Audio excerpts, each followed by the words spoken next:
Hello, I'm Maciej Mikos and you're watching World Talks. Russian Foreign Minister Sergei Lavrov has met with Chinese President Xi Jinping in Beijing to discuss the war in Iran and Ukraine, among other topics, and to talk about the Chinese-Russian relations and much more. We're joined by Professor Witold Orłowski, economist from the Vistula University. Good evening, Professor.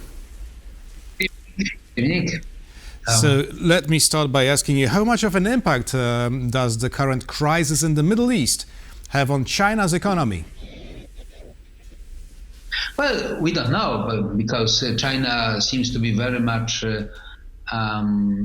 vulnerable to the deliveries of oil from the Persian Gulf. However, it seems that Iran was not attacking the tankers going to China. And nowadays, we've got the American blockade of the Hormuz Strait. It may mean, although the problems for the tankers carrying oil for China. So we don't know. For the time being, it seems that China was not very much touched by it. Hurt by the war, but it may change. Well, Xi Jinping says that China wants to play, quote, a constructive role in promoting peace talks in the Middle East. How would you interpret these words? Well, anytime there is a war, China claims that wants to play a constructive role in solving it. It's the case of Ukraine. China is although all the time telling that it wants to play a good role in making peace. And we know that basically it wouldn't be possible for Russia to carry on the war until now without the support of the silent support of China. So I guess this is the rhetorics. Obviously, China is interested in the end of the hostilities in the Middle East because it may hurt its economy. And that's crucial for China, given that the Chinese economy has been slowing down since many quarters, many years, and for China it's a serious danger, a risk of a recession. So obviously China is interested in the end of this war, but at the same time is interested in winning as much as possible at the expense of the United States during this by this peace, right? I mean, whatever or truce or whatever is going to stop the conflict. So most likely China will try to. I mean, it seems that it is now more important for China to get peace there than to see the conflict continuing, even if this conflict is weakening the United States. So I guess China is really ready to try to help to negotiate the truce. The problem is Iran really ready to listen to China. It's not so obvious.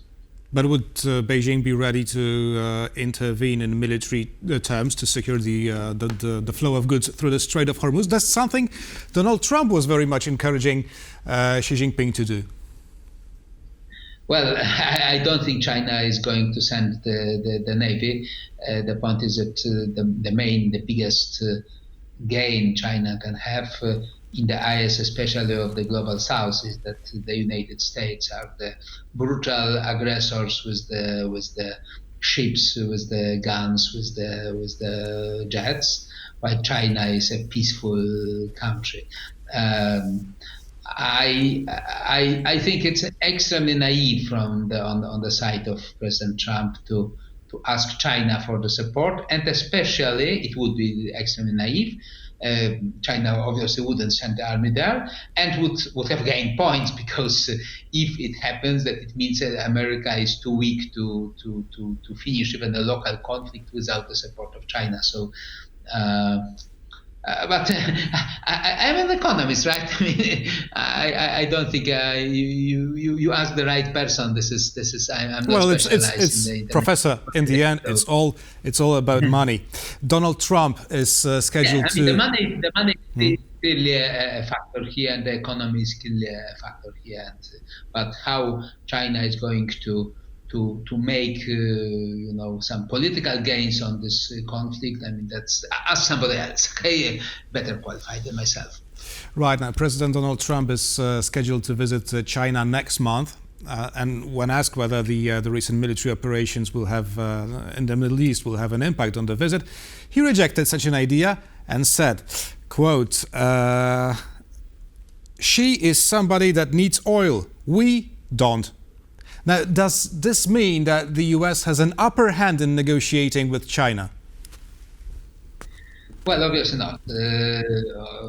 The difference between the Chinese president and the American president is that China may really need the oil for its economy, but may get this oil from various sources. Okay, but the American president needs the support of his voters, and the voters in America see the price of a gallon of regular gasoline going up from below $3 to more than $4, and that's something that is much more painful for President Trump than a recession for the Chinese. Well, I guess both sides are in a sense interested in I mean, as you said, as far as the money are concerned and the image of both sides obviously are interested in the end of this war. But well, China is a country with, at least 2,000 years of the tradition of the diplomacy. The United States is only 250 years of this tradition. So I would rather bet that China will be better prepared to negotiate than President Trump. As I mentioned in the very beginning, Sergei Lavrov paid a visit to Beijing, and Xi Jinping, upon this visit, stated that Russia can certainly make up for the resources shortfall that has arisen in both the People's Republic of China. No, that was Sergei Lavrov's words, of course. Russia can certainly make up for the resources shortfall that has arisen in both the People's Republic of China and other countries that are interested in working with us on equal and mutually beneficial basis. Now, the question here for me is whether the US is willing to allow it to happen. Or, well, is the sanctions regime wavered just for a moment, or is it gone for good? Well, we don't know what's in the head of President Trump as far as the sanctions are concerned.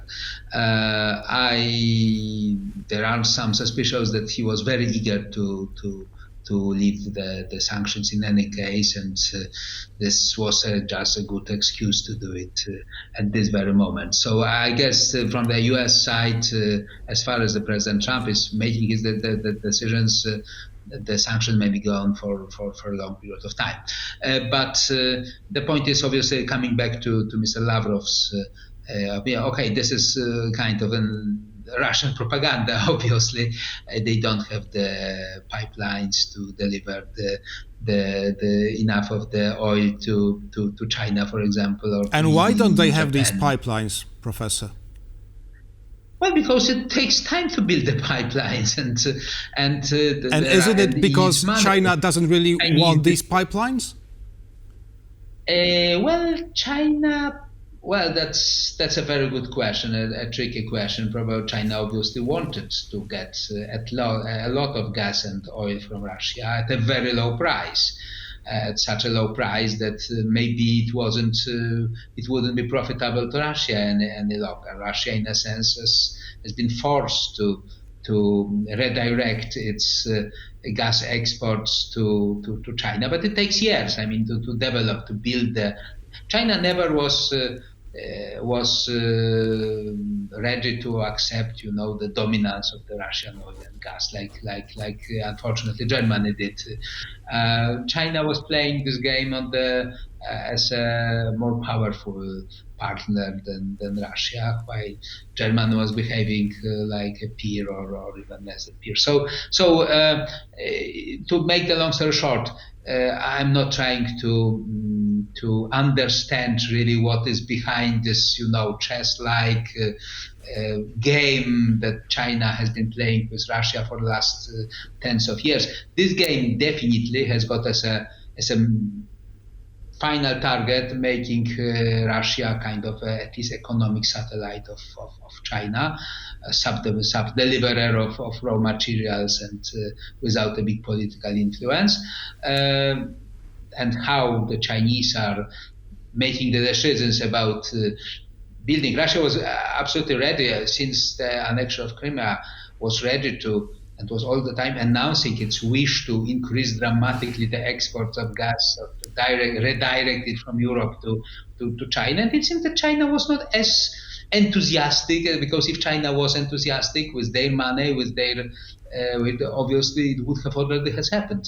It would have already happened. So I guess this Chinese politics international politics seems to be more obscure to us and more sophisticated than just we could just explain ourselves in a few sentences, right?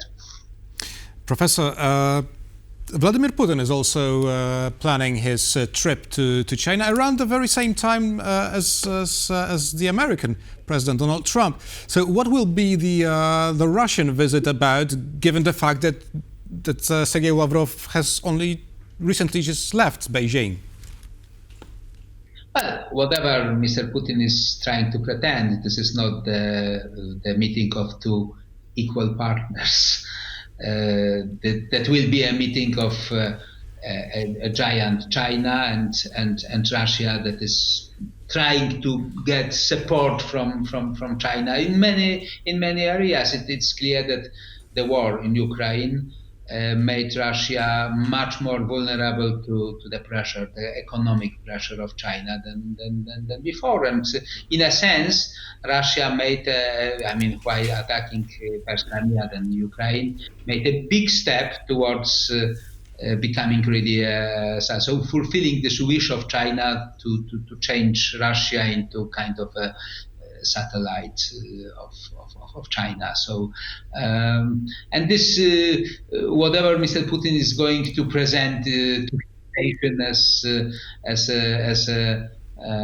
information, it's obviously the visit at which Mr. Putin is asking for the support, and China is well, it's not giving this support.